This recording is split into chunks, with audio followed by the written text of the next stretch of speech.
দেখতে পাচ্ছেন আপনারা বিশাল রানওয়ে। এটা কিন্তু পুরোপুরি রানওয়ে। এখানে এই রানওয়েটার দৈর্ঘ্য এখানে প্রায় 4 কিলোমিটার, মানে 4 কিলোমিটার বিশাল একটা রানওয়ে আপনি বাংলাদেশের কোথাও দেখতে পারবেন না এরকম বিমানবন্দরে। 1931 সালে ব্রিটিশ সরকার নেপাল, ভুটান ও ভারতের অন্তত 13টি অঙ্গরাজ্যের যাতায়াত সুবিধার্থে লালমনিরহাটের সদর উপজেলার, এটা আপনার মহেন্দ্রনগর ইউনিয়ন এবং হারাটি ইউনিয়নের প্রায় 1166 একর জমি অধিগ্রহণ করে বিমান ঘাঁটিটি নির্মাণ করেন। তখন ভারতবর্ষের বিভিন্ন স্থান থেকে রেল যোগে বড় বড় পাথর এবং অন্যান্য সামগ্রী এনে, মানে এই বিস্তীর্ণ এলাকা জুড়ে যে রানওয়ে ও অবকাঠামোটা দেখছেন এটা নির্মাণ করা হয়।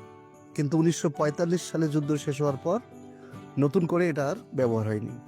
1958 সালে স্বল্প পরিসরে বিমান সার্ভিস এখানে চালু করা হয়, কিন্তু পরবর্তীতে এটা বেশি দিন আর স্থায়ী হয়নি। এরপর দেশ স্বাধীন হওয়ার পর 1972 সালে এটিকে বাংলাদেশ বিমান বাহিনীর হেডকোয়ার্টার করার সিদ্ধান্ত নেওয়া হয়, কিন্তু পরবর্তীতে এটা হেডকোয়ার্টার আর করা হয়নি।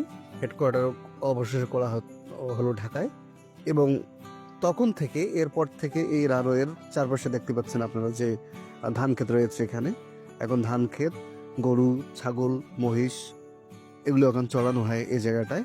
এছাড়া এখানে মনে করেন এই রানওয়েটার মধ্যে কিন্তু ধান শুকানোর কাজে এখন ব্যবহার করা হচ্ছে।